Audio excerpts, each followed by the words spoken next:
Hi అండి, నమస్తే. Welcome back to our channel cook with Shravs.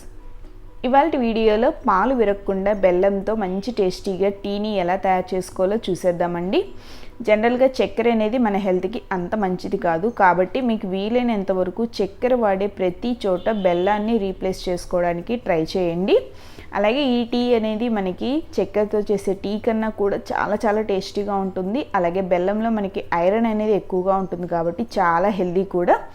మరి ఇంకెందుకంటే ఆలస్యం, బెల్లం టీని ఎలా చేసేసుకోవాలో ప్రాసెస్ ఏంటో చూసేద్దాం రండి. ముందుగా ఒక అంగుళం సైజు అల్లం ముక్కని ఇలా పొట్టు తీసేసి శుభ్రంగా వాష్ చేసి తీసుకోండి. అలాగే 5 యాలకులను తీసుకొని ఇలా బాగా కచ్చాపచ్చాక గ్రైండ్ చేసి పెట్టుకోవాలి. నేను చూపించబోయే టీ అనేది ముగ్గురికి సరిపడా రెడీ అవుతుందండి.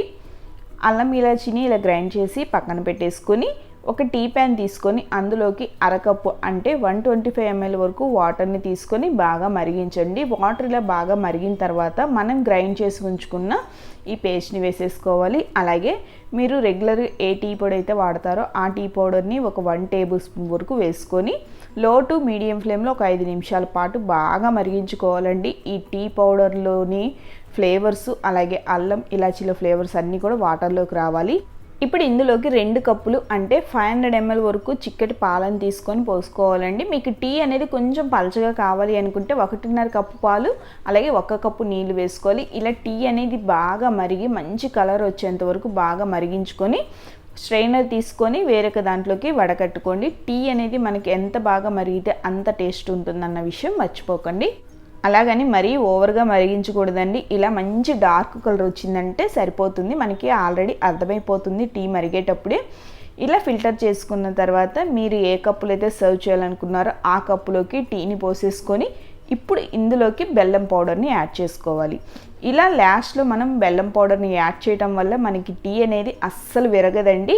ఇదే ప్రాసెస్లో మీరు కాఫీని కూడా ఒక కప్లో కాఫీ పౌడర్ బెల్లం పౌడర్ వేసుకొని ఆ తర్వాత మరిగించిన పాలు వేసుకొని మిక్స్ చేసుకున్నారంటే టీ అయినా కాఫీ అయినా మనకి విరిగిపోకుండా చాలా టేస్టీగా వస్తాయి.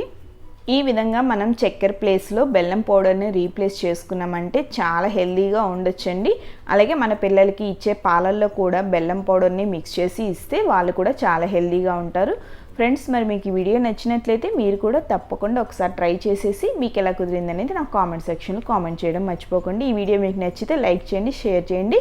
అలాగే నా ఛానల్ని ఫస్ట్ టైం విజిట్ చేస్తున్నట్లయితే సబ్స్క్రైబ్ చేసుకొని పక్కనున్న బెల్ ఐకాన్ని క్లిక్ చేసేసి ఆల్ నోటిఫికేషన్స్ ఆన్ చేసి పెడితే నేను ఎప్పుడు ఏ వీడియో పెట్టినా సరే మీకు వెంటనే నోటిఫికేషన్ అనేది వస్తుంది. Thank you for watching.